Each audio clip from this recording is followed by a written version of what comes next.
Ассаламу алейкум деп туруп эле мен бүгүн бизнеске жер издеп жүргөн агаларым, байкелерим үчүн сонун вариантты көрсөтөйүн деп чечтим. Себеби сатылуучу бүгүнкү биздин под бизнес участкабыз биринчи линияда. Кайсыл жер деп атсаңыздар, Касымалы Баялинов көчөсү 177-даректе. Өзүңүздөр билген Жибек жолунан кийинки эле эң чоң, эң көрүнүктүү көчөлөрдүн бири бул Касымалы Баялинова. Ушул эле көчөдө бул жагында мен деген кафе, тойкана, чайканалар бар, дагы башка бизнестин түрлөрү ушул көчөдө жайгашкан. Туугандар, бул жагынан деле карап көрсөңүздөр, Махатма Ганди Малалай гвардиясына жакын эле аралыкта, ашып кетсе 350-400 метр.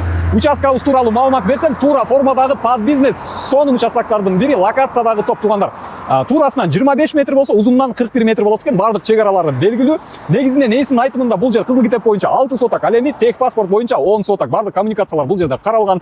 Газы бар, суусу бар, свети бар, центральный канализация. Кыскасы коммуникациялардан эч кандай көйгөй жок. Туугандар, мындай участкалар под бизнес сейрек чыгат. Ошондуктан эгерде сиз под бизнес жакшы бир жерден, жакшы бир локациядан жер кенен туура формада издеп жүргөн болсоңуз, ээсине обязательно чалып байланышыңыз. Ээси менен түзмө-түз байланышасыз, эч кандай ортомчусуз. Ээсинин номери 0708 950 950.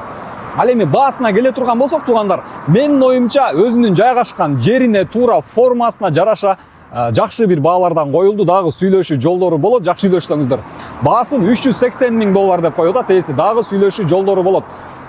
Бул жагынан Махатма Гандиге жакын болсо, мына бул жагынан Турузбекова көчөсү, Проспект Манастын уландысы, ал жактарга деле пошаговой доступность. Ошондой эле бул жерде мектеп, бала бакча, медресе, мечит, эч кандай көйгөй жок мындай имараттардан. Туугандар, бүгүнкү биздин сиздерге чыгарган ушул под бизнес жер участкабыз жаккан болсо, ушундай жер участка издеп жүргөн жакын тааныштарыңыздарга бул видеону обязательно жөнөтүп коюңуз. Жана ошондой эле ой пикир калтырып, базар жок каналына катталганды унутпайбыз, туугандар.